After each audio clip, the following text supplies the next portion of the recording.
Good afternoon, all. I hope you're well. I am well. We are well. I'm Casey Durango of Go Keto with Casey, where I like to talk about how I've lost 97.4 pounds since starting the ketogenic protocol and how you may be able to lose weight, improve your health, and regain control of your life, like I did. Grandmother clock in the background chiming, so it must be time. I will warn you, Keto Cuckoo is a little bit slow. I have this love-hate relationship with my cuckoo clock. Yesterday, cuckoo was 6 minutes fast, and now it's like 2.5 minutes slow. I keep adjusting the little pendulum. But that's the analog life for us. I like it. When my clocks line up, it's going to be a good day. Anyway, today's topic is keto skeptics. And we've probably met them. And some of them may be our medical providers.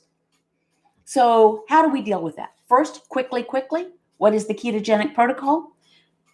The ketogenic protocol is one whereby you reduce your carbohydrate intake to a point where our livers stop pumping out glucose for fuel, our bodies happily switch over to utilizing ketones, ketone bodies, or fat for fuel. It's the way we were designed, and it's really optimal. How do you do that? Keep your carbohydrate intake to 20 grams a day or fewer, total carbs, not net. To eat fatty sources of protein. That just means eat the protein sources, the animal product, and the fat that naturally comes with it. Don't eat if you're not hungry. Stop when you're satiated. That's the sum total of the protocol. That's it. So, some of us, I'm going to say hello to a couple of people because I know there are people here.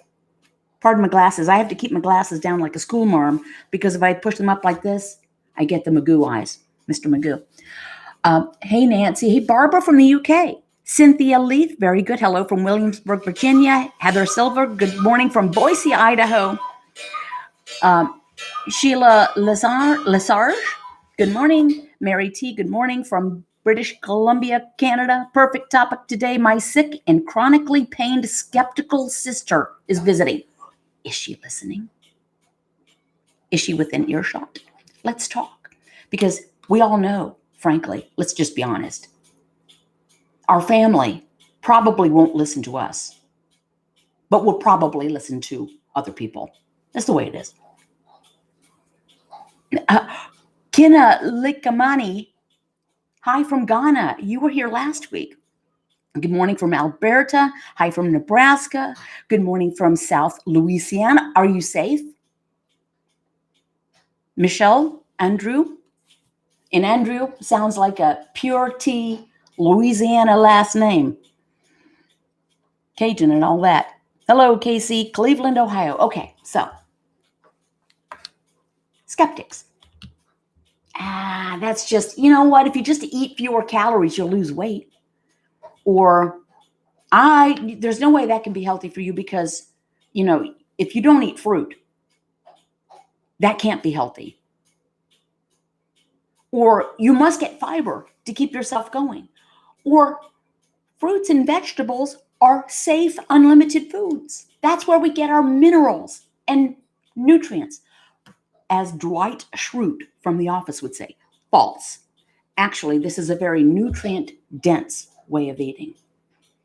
I highly recommend, as far as the nutrients and needing to get your five a day of fruit and veg, I highly recommend reading and or listening to presentations by Zoe Harcombe. That's ZoeHarcombe.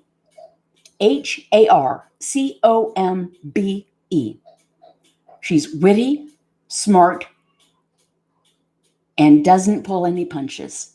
And she breaks down how some of the research telling us that we need to have 5 a day of fruit and veg, which actually was in 1991. That was developed in a conference room in California by guess who? Fruit and vegetable growers and McDonald's somehow. Listen to Zoe Harcombe, read Zoe Harcombe. Listen to Georgia Ede, Dr. Georgia Ede, EDE. She breaks down plants versus animals. There's just a very high nutrition in animal product and not so much in vegetables. I'm not anti-veg. I like vegetables. I actually wish that I could tolerate them a little bit better than I can now. But I'm extremely low carb. How can that be? How can you be healthy without carbohydrate? Isn't carbohydrate essential to brain function? False. Our bodies can create all the glucose. And so you know that glucose comes from eating carbohydrate, or glucose comes from our bodies creating glucose through gluconeogenesis. We could eat essentially zero carbohydrate, and our bodies will provide all the glucose required for the different functions. You know, our bodies have lived for 70 million years and thrived, other than getting eaten by saber-toothed tigers and volcanoes erupting on us. I mean, we thrived. Every generation got stronger and bigger and taller and healthier and lived longer, other than things like saber-toothed tigers and volcanoes and bacterial infections. But as far as our nutrition, we thrived. Without an orange in sight, unless you lived around the equator, where fruit was plentiful. But think about it, until a couple 300 years ago, people in most of the world didn't have much fruit, certainly not citrus, unless you lived around the equator. And that was probably different fruit than we have today, because it's been hybridized to have the highest sugar content. There used to be about 100 varieties of bananas. There's like one now, one. Anyway, tangent. What about people that say, so minerals and nutrients, this is a very nutrient dense way to eat. Zoe Harcum has proffered, show me something higher in nutrients than animal liver, offal, as they say in the UK, OFFAL, not awful, as we say here. I mean, people hear offal and they think awful, but it's not awful. It's wonderful. Lots of folds there. Very nutrient dense. What about electrolytes? We can get those. There's more potassium gram for gram in avocado than there is in banana. Look it up.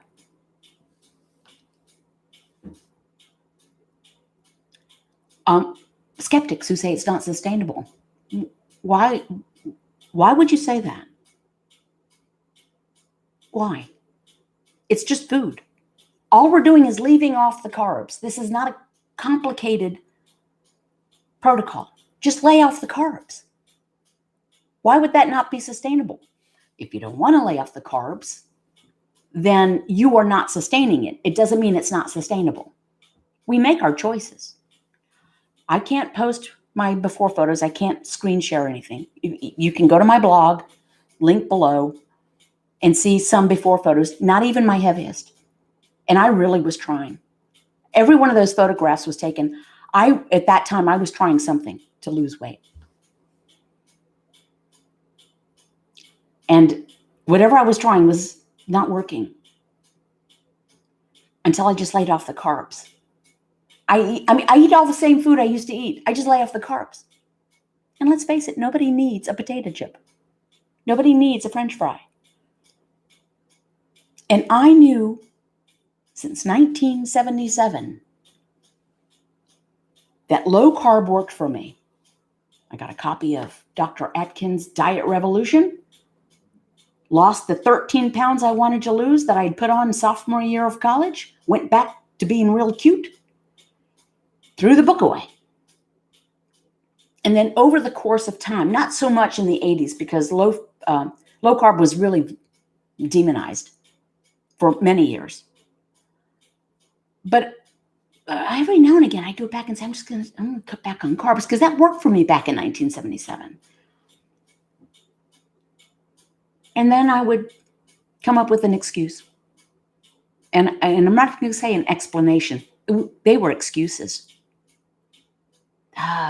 Rough day, or a bad medical diagnosis, or like eating bagels and mashed potatoes was going to cure my second diagnosis of cancer. No, I ate the bagels and the mashed potatoes, and I still had cancer. But that was my excuse. I'm stressed out. It's rough for me. I had a bad day.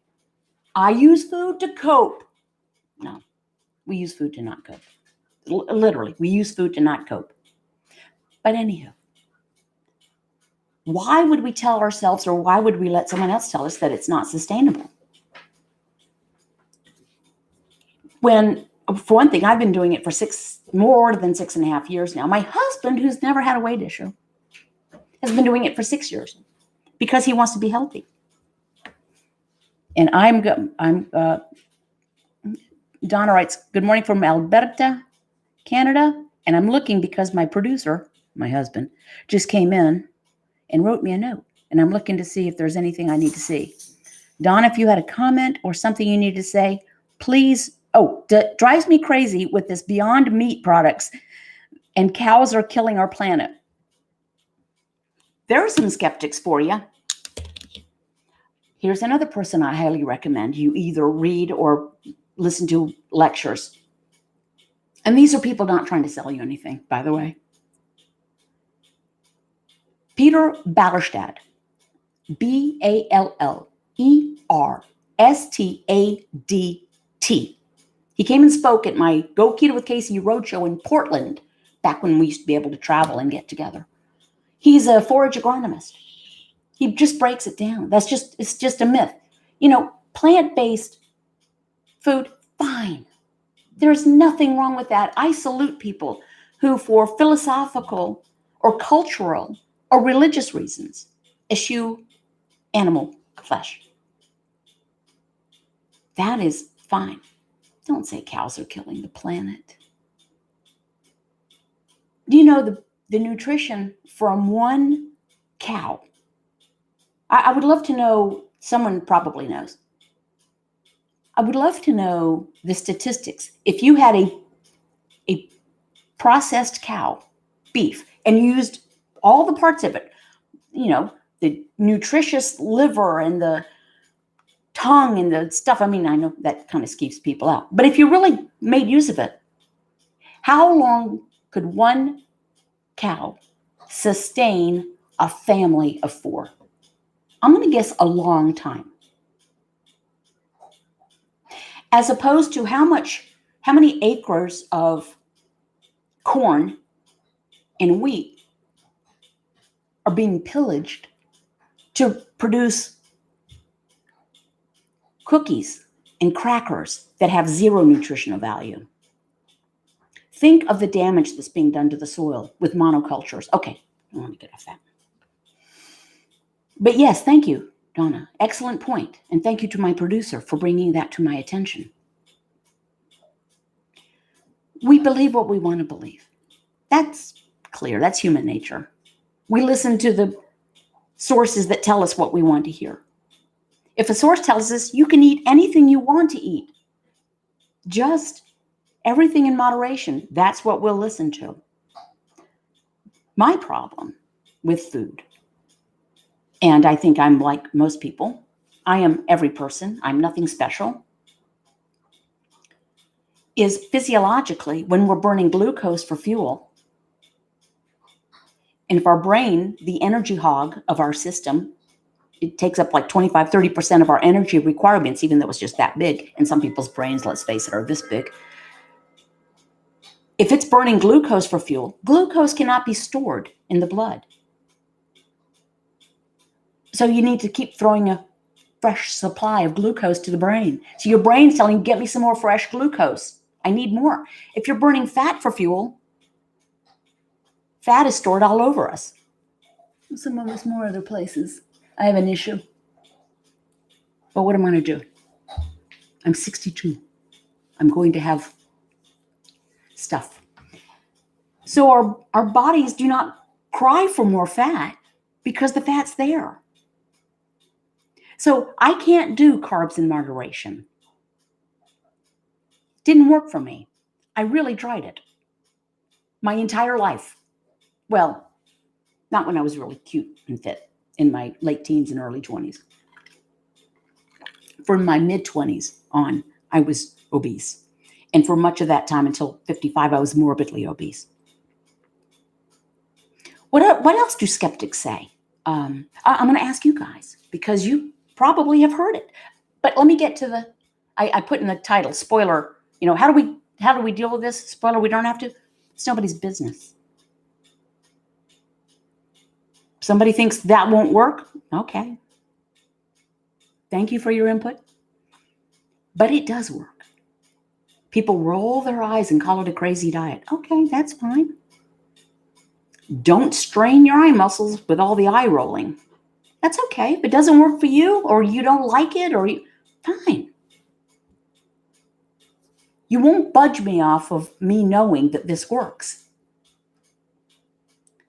The weight loss was fantastic. It was an added benefit. I just started this because I didn't want to take insulin for type 2 diabetes. And I knew that was coming. I was on deck right after my most close in age, older sibling. He called me, "No, don't believe this. I've been diagnosed with type 2 diabetes." I was thinking all I couldn't believe was that it took this long. Have you met our family?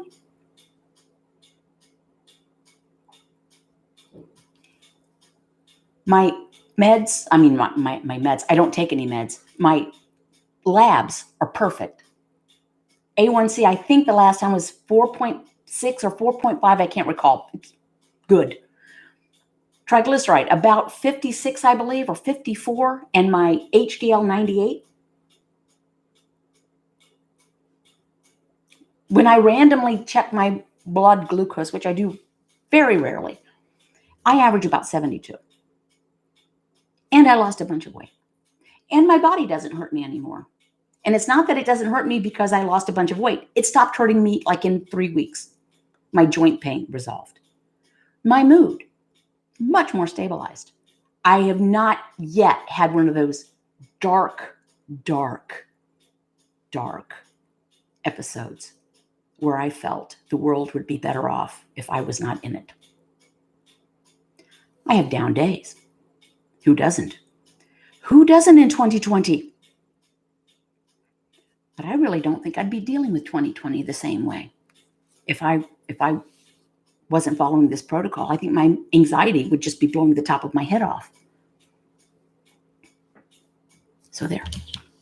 I'm going to now turn, because I know you guys have examples of skeptics. And for the person whose sister is skeptical, ask me a question. Not that I'm an expert.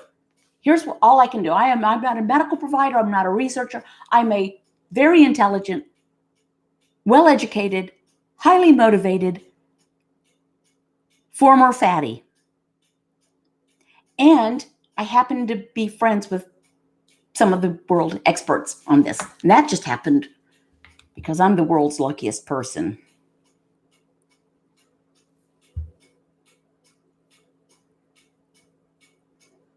Okay. Oh, I'm sorry, Mary T. I just hid a message because you wrote saturated fat will kill you, but you're giving an example of what a skeptic says. Thank you. Sometimes we get trolls here.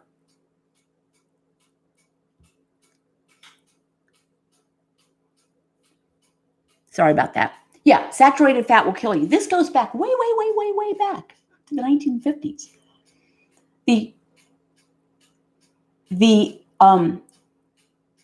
The heart, what's it called? It's not the saturated fat heart hypothesis, but it's essentially that. Ansel Keys proffered that saturated fat in the diet raises saturated fat in the body, which leads to high cholesterol which leads to cardiovascular death.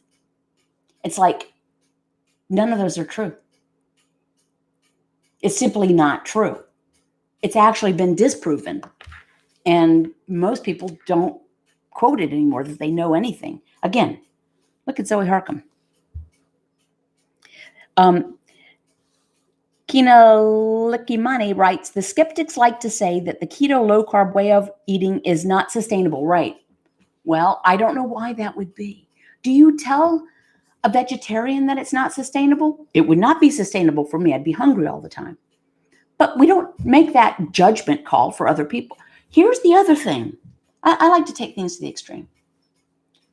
So say someone is quite sick with type 2 diabetes and high blood pressure and is just feeling pretty sick and is obese.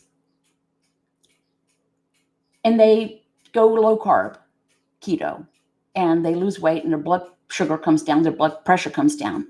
But you want to say that's not sustainable.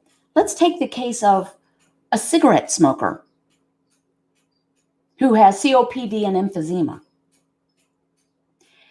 And they quit smoking. And the symptoms of COPD and emphysema resolve to a degree. Would you tell that former smoker, well, that's really great, but you can't sustain that? You will definitely go back to smoking cigarettes. No. We do not owe an explanation to anyone. I'm feeling rather militant today. We don't owe an explanation to anyone about our food choices. No one gets a vote on what we eat. If they're really concerned about our nutrition, did they voice a concern when we were, having the death by chocolate dessert on top of having had a plate of French fries and a burger on a, ciabatta bread? Do they look at us askance and think, that's probably not good for you? No. You leave off the fries and the bread and the dessert and you have an extra order of guacamole alongside the bunless burger? Oh my God. What are you doing? Think about that. Linda Nelson, good morning from Florida. Pooh Bear's beautiful goddess. When people say it's a dangerous diet, I always say, how can eating single ingredient whole foods be dangerous? Exactly. How? Dangerous. How? How? Well, they say that, so who's they? Okay, so Zoe Harcum just wrote a note. I really like reading her. Breaking down a so-called research study on the impact of a meat-based, animal-based diet and a meatless, essentially fake meat diet, a substitute fake meat diet on, I can't pronounce it, trimethylamine N oxide, TMAO, which is a substance that apparently is raised when you're eating an actual meat diet. And I won't go into all the stuff that she wrote. Okay, well, one thing, there's no evidence that a raised level of TAM, whatever it is, triethyl, you can read it, you can look it up. There's no evidence that a raised level of that has any effect on anything whatsoever, positively or negatively. And the researchers don't even say that it does in their study. But it is already known that meat raises that level. It's already known. And here's the kicker. The study was sponsored by the company Beyond Meat. So they funded a study that would tell them what they already knew, just as a way of trying to promote their fake meat product. I saw a little cartoon. There was a couple of stands, and one was meatless meat. And there was one vegetable-less vegetables. meaning me. Okay. Okay, thank you, Mary. I'm sorry for that. Christina Milioni, hello from Athens, Greece. Could you please write the 3 experts' names you mentioned in the YouTube chat? I'd be grateful. Okay, I think I mentioned 2. Oh, no, 3. Here we go. Zoe Harcombe, ZoeHarcombe. Again, she doesn't sell anything, and she's written books, but she's not selling anything. Georgia Ede, last name Ede. And Peter Ballerstad, Ballerstadt.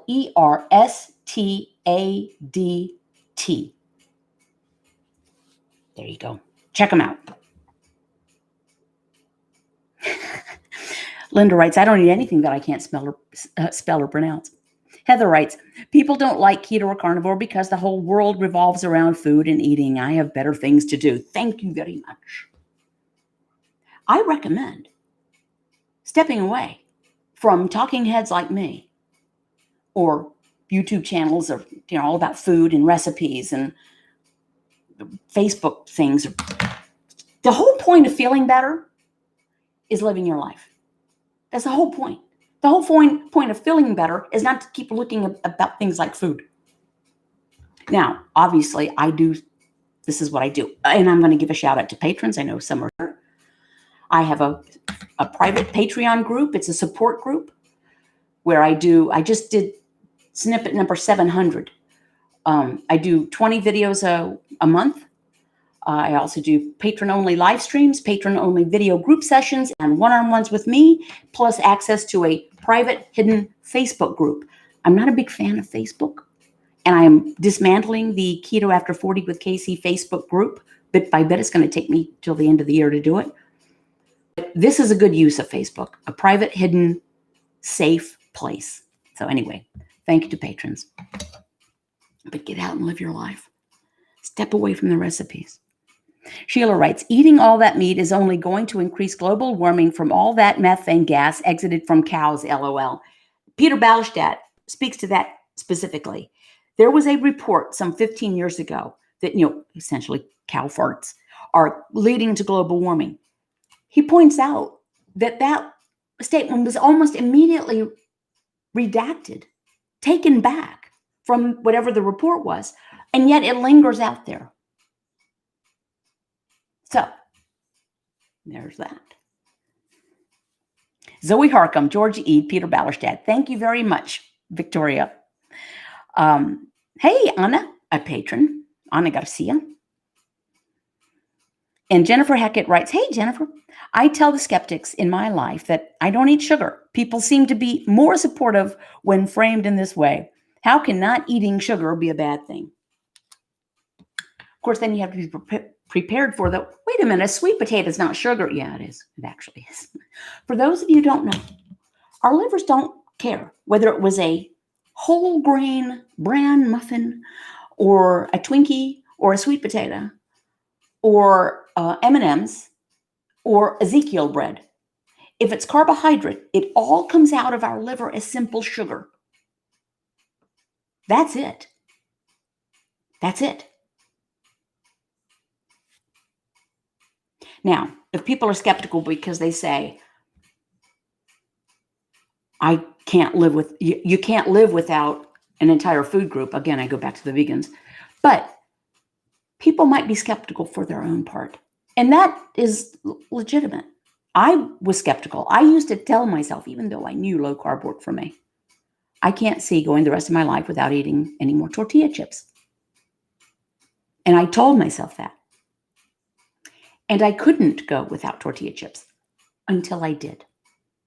If we tell ourselves we can't do something, you're pretty much guaranteeing that you won't do it. It's not that you can't do it, it's that you won't do it. But when we get to the point where it's the right answer for us, then we do it. The bottom line is, we don't have to answer to the skeptics, even our medical providers. I'm asked, can you recommend a keto-friendly doctor in whatever the location is? No, I don't have. There are databases you can get that. But I didn't go searching out a keto-friendly doctor. Let me tell you what my husband and I did through our experience. I don't know that we converted our GP, but she was skeptical. She was worried about the cholesterol. That's the other skeptic. Your cholesterol is going to go sky high. The overall cholesterol number is meaningless. It's just, and that is just, any medical provider should now realize that. It's just the truth. She was worried about my cholesterol. I said, I know you are. It's not your fault. You were taught the wrong thing. And to her credit, she did not fire me as a patient. And now she'll just say, you still on keto? Yep, that's great. You look great. Whatever you're doing, keep it up. So don't search out a keto-friendly doctor. Maybe you make your doctor keto. If not keto-friendly, at least keto-accepting. Mary T. writes, I ate an apple off my tree last year after 2 years keto, no fruit. I had a tequila-sized hangover the next day. Fructose bad.